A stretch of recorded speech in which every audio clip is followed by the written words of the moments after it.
Ini harus dipertemukan dengan khidmah dan pelayanan, atau pelayanan dan juga kepatuhan. Yang kedua, yang wajib diberikan nafkah adalah wanita yang ditalak bayin sejak masa iddahnya jika hamil. Orang yang wajib memberinya nafkah adalah suami yang menalaknya. Jadi di sini kalau suami yang menceraikan, dia wajib memberikan.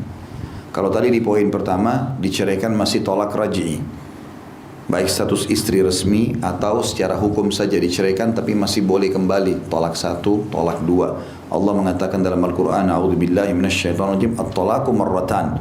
Cerai itu hanya 2 kali yang boleh kembali. Kalau sudah yang ketiga namanya tolak bayin. Nah, tolak bayin ini sebenarnya kalau sudah terceraikan yang ketiga itu akan ada nafkah kalau suami yang menceraikan sampai masa iddahnya selesai, atau kalau dia yang mengajukan atau dia sendiri misalnya sudah 2 kali ceraikan oleh suaminya lalu dia ajukan juga perceraian karena sudah tidak mau sama suaminya lagi, berarti terceraikan dengan yang ketiga otomatis. Maka ini kalau dia minta cerai nggak ada nafkah, kalau dia diceraikan baru ada nafkah ya. Di sini dikatakan sejak masa iddahnya jika dia hamil. Kalau tidak hamil berarti tidak ada nafkah ya. Kalau sudah 3 kali diceraikan berarti nggak ada nafkah di sini. Kecuali dia hamil karena dia ada bayi di perutnya ya. Dan itu diberikan sampai masa melahirkannya. Dan kalau dia melahirkan lalu dia menyusui si bayi, maka juga tetap wajib si mantan suami memberikan nafkah karena adanya anak tadi. Sesuai dengan firman Allah Subhanahu wa taala dalam surah At-Talaq ayat 6 yang bunyinya a'udzubillahi minasyaitonirrajim wa in kunna ulati hamlin fa'anfiqu 'alaihinna hatta yadh'na hamlahun. Dan jika mereka para istri yang sudah ditalak itu sedang hamil, maka berikanlah kepada mereka itu nafkahnya hingga mereka bersalin. Yang ketiga, orang tua dan orang yang wajib menafkahinya adalah anaknya. Hal tersebut berdasarkan firman Allah Subhanahu wa taala dalam surah Al-Baqarah ayat 83. A'udzubillahi minasyaitonirrajim wa bil walidaini ihsana. Dan berbuat baiklah kepada ibu bapa. Kata sebagian ulama hadis, ulama tafsir adalah nafkahilah mereka, berikanlah kebutuhannya. Ketika seseorang bertanya kepada Rasulullah SAW tentang orang yang lebih berhak mendapatkan amal kebaikan, maka Rasulullah SAW bersabda, ummuka dalam kurung thalathan thumma abuk. Ibu disebutkan 3 kali, kemudian baru bapak. Hadis ini riwayat Bukhari nomor 5971 dan Imam Muslim 2548. Yang keempat, yang wajib diberikan nafkah adalah anak-anak kecil. Orang yang wajib memberinya nafkah adalah bapaknya atau ayahnya. Hal ini berdasarkan firman Allah Subhanahu wa taala dalam surah An-Nisa ayat 5. A'udzu billahi minasyaitonir rajim warzuquhum fiha waqsuhum wa qulu lahum qawlan ma'rufa. Berilah mereka belanja dan pakaian dari hasil harta. Berilah mereka belanja dan pakaian dari hasil harta itu dan ucapkanlah kepada mereka kata-kata yang baik. Juga sabda Rasulullah SAW, wa yaqulul walad at'imni ila man tada'uni. Anak itu akan berkata, berilah aku makan, kepada siapakah kau akan menyerahkanku. Hadis ini diriwayatkan oleh Ahmad nomor 10.473. Artinya kalau anak itu bisa berbicara, dia akan mengatakan, lalu kalau bukan kau ayahku, siapa yang akan memberiku makan ya. Tentu sudah pernah kita jelaskan juga, saya ingatkan kembali, kalau anak laki-laki wajib nafkahnya sampai balik, kalau anak perempuan sampai menikah ya. Dan saya sudah sampaikan juga kenapa anak perempuan mendapatkan 1 warisan dan laki-laki 2 double, karena anak perempuan selalu aman dalam 2 keadaan. Sebelum nikah ayahnya nafkahi, setelah nikah suaminya nafkahi. Yang kelima, budak. Orang yang wajib memberinya nafkah adalah majikannya. Berdasarkan sabda Rasulullah sallallahu alaihi wasallam, lil mamluki ta'amuhu wa kiswatuhu bil ma'ruf wa la yukallafu min al-'amali ma la yutiq. Budak berhak mendapatkan makanan dan pakaiannya dengan cara yang baik, dan ia tidak boleh dibebani dengan pekerjaan yang tidak sanggup ia kerjakan. Hadis ini diriwayatkan Imam Muslim nomor 1662. Yang keenam, hewan. Orang yang wajib memberinya makan ialah pemiliknya. Rasulullah sallallahu alaihi wasallam bersabda, dakhalatin nar imra'atun fi hirratin dakhalatin nar imra'atun fi hirratin habasatha hatta matat ju'a fala hiya at'amatha wala arsalatha ta'kulu min khashashil ard. Seorang wanita masuk neraka karena seekor kucing yang ditahannya hingga mati kelaparan. Ia tidak memberinya makan dan tidak pula melepaskannya untuk memakan serangga tanah. Hadis ini riwayat Bukhari nomor 1365. Tentu ada batasannya di sini ya, hewan yang boleh dipelihara. Kucing termasuk walaupun bertaring boleh dipelihara karena ada perbuatan dari para sahabat dan dibiarkan oleh Nabi SAW. Ya. Tapi kalau hewan-hewan yang haram untuk dipelihara, apalagi memang dasarnya disuruh bunuh seperti ular misalnya, anjing buas ya. Kalau anjing untuk berburu masih ada yang membolehkan tentunya. Kemudian kalajengking, ya, cecak, tikus, ya. Ini semua hewan-hewan yang dianjurkan malah untuk dibunuh, maka tidak boleh dipelihara sama sekali. Begitu juga dengan ditransaksikan. Kata Nabi SAW, 5 hewan harus dibunuh di wilayah haram atau di luar haram, di wilayah Mekah dan Madinah atau di luar Mekah dan Madinah. Disebutlah tikus, anjing buas, burung raja wali, burung gagak yang dadanya berwarna bulunya putih. Kemudian apa satu lagi? Ular, ya, ular. Kemudian hadis yang lain menjelaskan kalajengking, hadis yang lain juga menjelaskan cecak. Jadi ada 7 jenis hewan ini yang boleh dibunuh. Kemudian selanjutnya kita masuk poin C, besarnya nafkah itu. Seperti apa kadarnya? Nafkah yang ditujukan untuk mempertahankan hidup ialah makanan yang baik, minuman yang baik, pakaian yang dapat melindungi dari hawa panas dan hawa dingin, serta rumah untuk tempat tinggal dan istirahat. Dalam masalah ini tidak ada perbedaan pendapat di kalangan ulama. Perbedaan pendapat di antara mereka terletak pada masalah banyak dan sedikitnya atau baik dan buruknya nafkah yang diberikan, karena hal itu sangat bergantung kepada kaya dan tidaknya pemberi nafkah dan penerimanya, orang kota ataupun orang desa. Dalam masalah ini, bahwa tindakan yang terbaik adalah menyerahkan masalah tersebut sepenuhnya kepada kebijakan para hakim kaum muslimin. Biarlah mereka menentukan sesuai dengan kemampuan kaum muslimin yang seragam dan sesuai dengan adat istiadat di mana mereka tinggal. Jadi di beberapa negara Islam biasanya ada peraturan pemerintah. Kalau suami wajib memberikan nafkah minimal sekian misalnya kepada istrinya, gitu kan? Atau dia tentukan wajib memberikan nafkah, makan, minum, pakaian untuk cukup sebulan misalnya. Maka itu bisa peraturan pemerintah. Atau kalau tidak ada kayak kita Indonesia tidak ditentukan itu, maka setiap suami harus lebih bijaksana. Makin baik nafkah yang dia berikan, maka makin besar pahala tentunya. Sebagaimana hadis Nabi SAW, dinar yang kau keluarkan untuk jihad di jalan Allah, dinar yang kau keluarkan untuk fakir miskin, dinar yang kau berikan untuk pembebasan budak, dinar yang kau berikan kepada keluargamu, yang terakhir lebih banyak pahalanya atau lebih besar pahalanya. Maka tidak akan langgeng rumah tangga tanpa royal dalam nafkah, tidak akan langgeng persahabatan tanpa royal dalam pemberian, dan tidak akan langgeng bisnis kecuali dengan royal dengan partner bisnisnya. Maka sedekah ini adalah bagian daripada kehidupan seorang muslim, apalagi bagi orang-orang yang diwajibkan. Tidak usah lihat istri, tapi lihat kewajiban yang Allah bebankan itu, ya. Jadi kita memberikan dia karena Allah subhanahu wa ta'ala. Makin besar maka makin baik tentunya. Tentu yang bijak adalah sebagian ulama memberikan gambaran ini yang saya lakukan juga.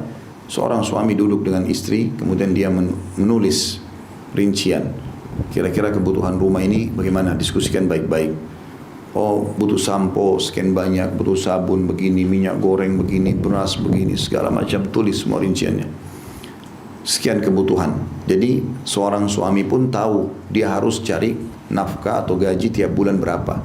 Data kebutuhan rumahnya karena anaknya 5 misalnya, dengan istrinya butuh minimal 5 juta misalnya, maka dia usahakan cari kerjaan lebih daripada itu, karena sudah jadi kewajiban dia. Sambil dia bertawakal kepada Allah SWT, dia bekerja, dia bertawakal kepada Allah. Kalau dia hanya punya istri saja, belum ada anak-anak segala macam, kebutuhan hanya mereka berdua, maka mungkin beda kebutuhan berasnya, kebutuhan minyak goreng, kebutuhan air segala macamnya. Ini sangat bijaksana. Dan yakin teman-teman sekalian, walaupun kita tidak punya pendapatan, kalau kita niatkan ikhlas menjalankan kewajiban ini, Allah akan bukakan pintu rezeki insyaAllah, ya. Allah akan berikan itu. Dan ini kewajiban suami dan tidak ada kelebihan, tidak ada kewajiban lebih daripada ini. Jadi kalau hanya keinginan-keinginan tambahan dari istri itu bukan kewajiban tapi sunnah.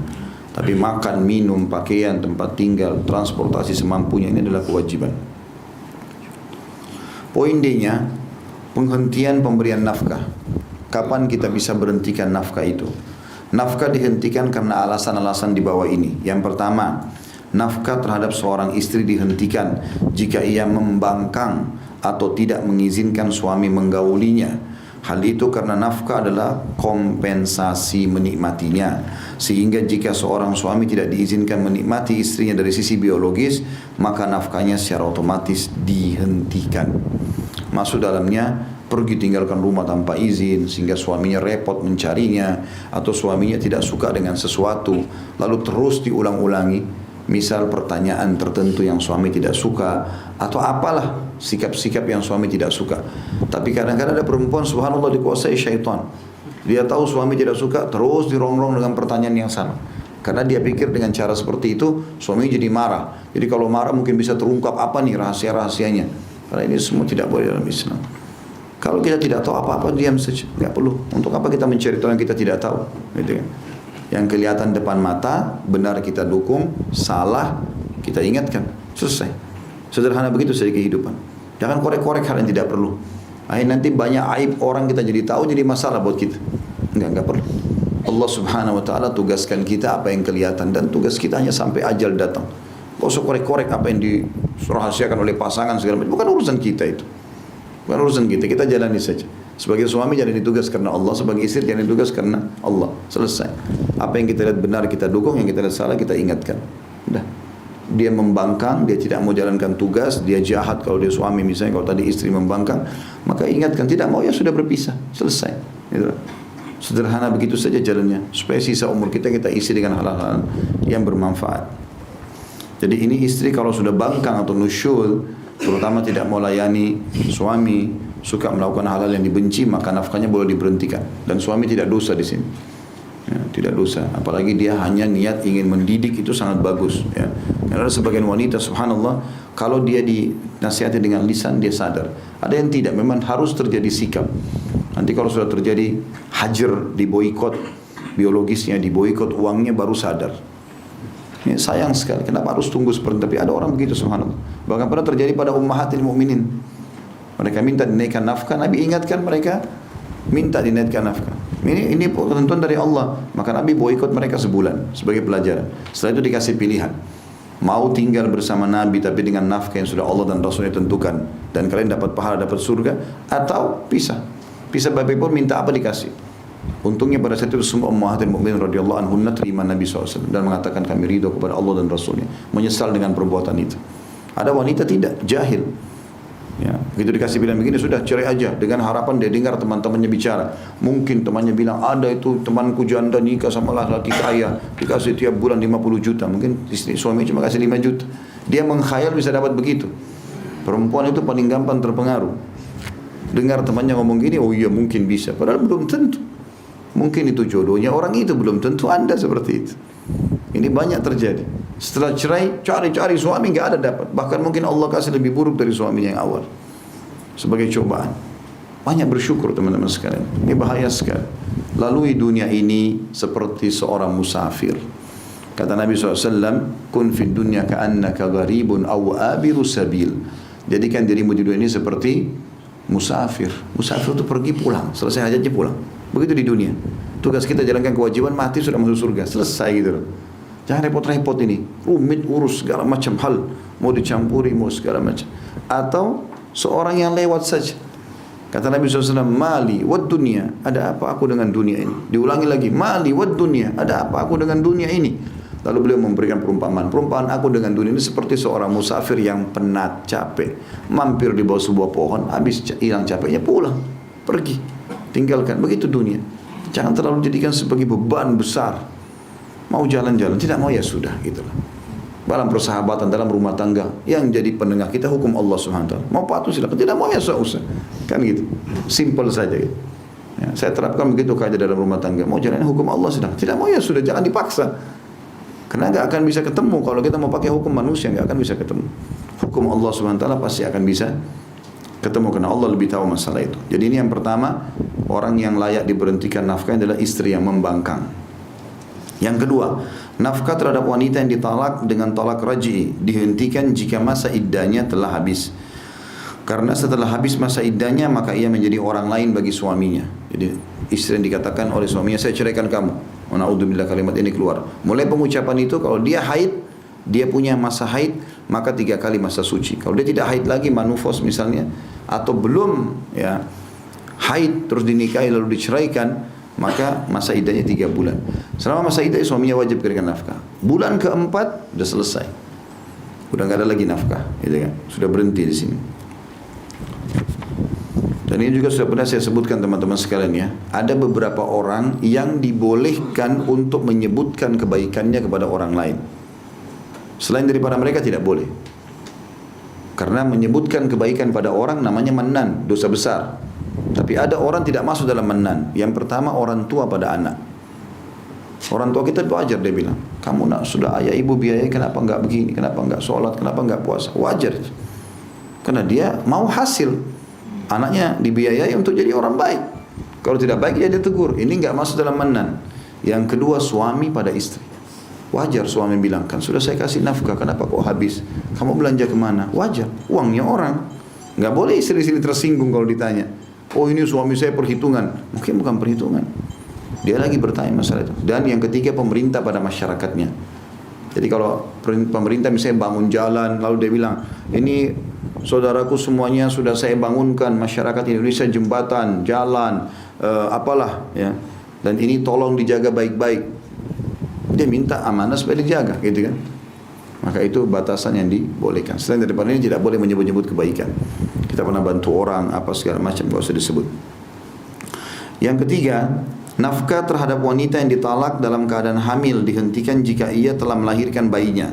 Tapi jika ia menyusui anaknya maka ia berhak mendapatkan upah atas penyusuannya sebagaimana Allah Ta'ala telah berfirman dalam surah At-Talaq ayat 6. A'udzu billahi minasyaitonir rajim. Fa in arda'na lakum fa'atuhunna ujurahun wa'tamiru bainakum bima'ruf.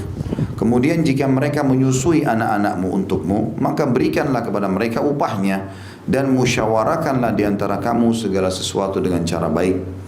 Ya, jadi kalau diceraikan, ada kan kita bahas itu hari di bab tolak ya kalau nggak salah. Sudah pernah kita bahas bab tolak ya. Cerai sudah kemarin kan yang masa iddah segala macam itu ya. Ya. Jadi ada orang dicerai sama suaminya.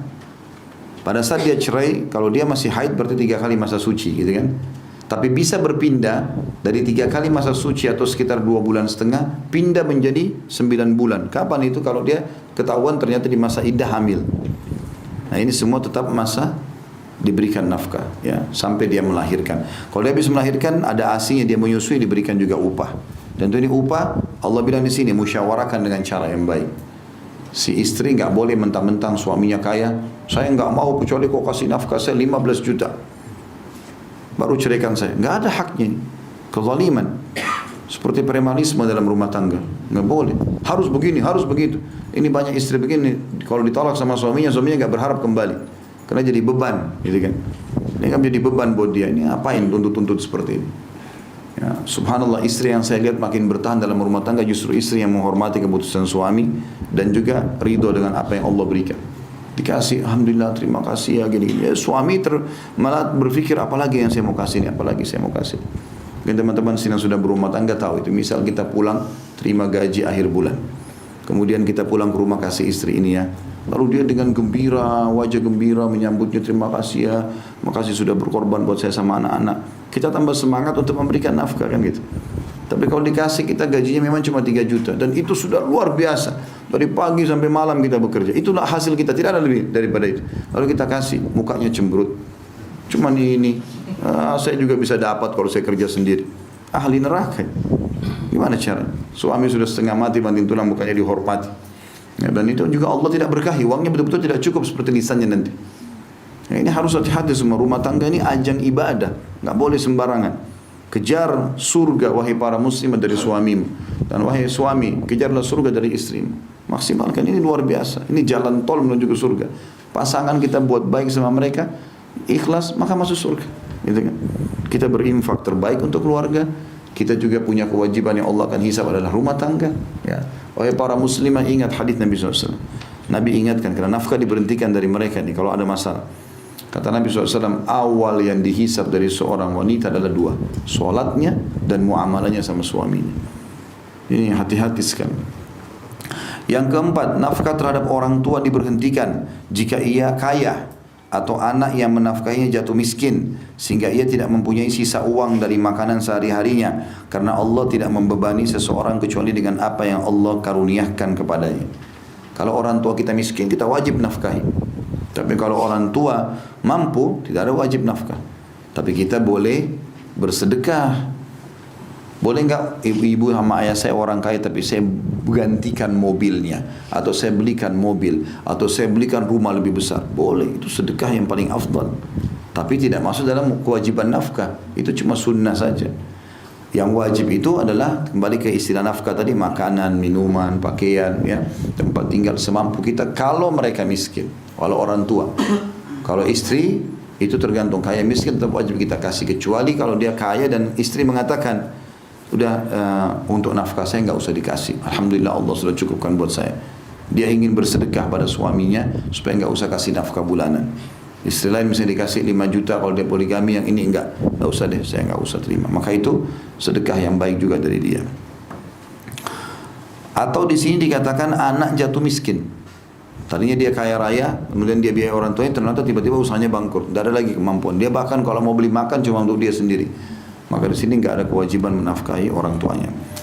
Yang kelima, nafkah terhadap anak laki-laki dihentikan jika ia telah balik, dan nafkah terhadap anak perempuan dihentikan jika ia telah menikah. Ya. Tetapi dikecualikan bagi anak laki-laki yang telah balik jika ia menderita sakit atau gila, maka nafkahnya masih tetap menjadi tanggungan orang tuanya atau bapaknya. Artinya wajib ya. Tapi kalau dia tidak sakit, tidak gila, ya, sudah begitu balik, kita anak laki-laki harus tahu orang tua kita sudah tidak punya kewajiban. Jangan kena kuliah tuntut, ayah belikan saya motor, saya kan anak. Ini durhakanya double ini. Sudah durhaka dengan kata-katanya, juga menuntut hal yang bukan haknya. Nggak ada haknya orang tua belikan kita motor. Ingat definisi nafkah: makan, minum, pakaian, tempat tinggal. Sebagian ulama masukkan sedikit transportasi, semampu orang yang wajib memberikan nafkah. Itu saja. Jadi kalau ayah sudah siapin makan di rumah, kita bisa makan hari itu, udah gugur kewajiban beliau. Jadi nggak ada kewajiban yang siapin kendaraan, siapin ini, siapin itu, nggak ada kewajiban. Ya, kayak ini harus difahami. Kalau kita minta dengan orang tua, minta dengan santun, dengan ramah, dengan sopan. Tinggalkan semua teman-teman yang buruk itu, teman-teman yang suka durhaka sama orang tuanya. Minta ini harus nuntut, kalau enggak mencuri di rumah. Wa na'udzubillah, mencuri rumah orang aja dosa besar, apalagi mencuri rumah orang tua. Ya, ini nggak boleh. Dianggap nggak apa-apa kan harta orang tua saya, nggak bisa. Justru itu lebih besar dosanya. Kita kalau berkata kasar sama orang dosa, berkata kasar sama orang tua lebih dosa lagi, lebih besar lagi. Ada catatan di sini berhubungan dengan masalah nafkah ini. Seorang muslim wajib menjaga silaturahim dengan para kerabatnya, baik dari jalur bapaknya ataupun dari jalur ibunya. Jika salah seorang dari mereka membutuhkan makanan, pakaian, atau tempat tinggal, maka ia wajib memberinya makan dan rumah jika hartanya berlebih.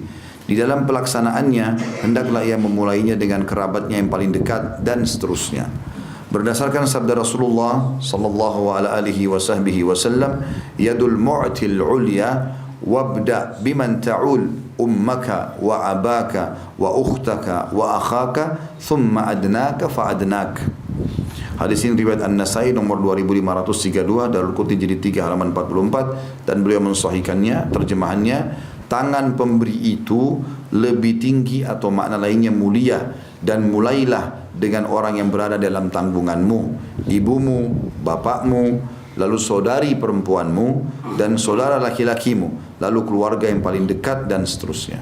Artinya kalau kita Masya Allah, Allah bukain rezeki, kita udah kasih istri sama anak cukup, udah kasih orang tua cukup, kita masih punya berlebihan, ada saudara kita miskin, ada paman kita miskin, bantu mereka, kasih. Itu semua masuk dalam nafkah.